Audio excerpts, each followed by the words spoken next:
தரும் சிவனே, கை தொழும் பேர்க்கு அருளும் சிவனே, அன்பரின் குறைகளை தீர்க்கும் சிவனே, அண்ணாமலையில்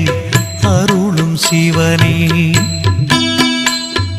ஞானியர் யாவரும் போற்றும் சிவனே, நல்வழி காட்டும் எங்களின் சிவனே, ஆணவ குணத்தை அழித்திடும் சிவனே, அண்ணாமலையில் அருளும் சிவனே,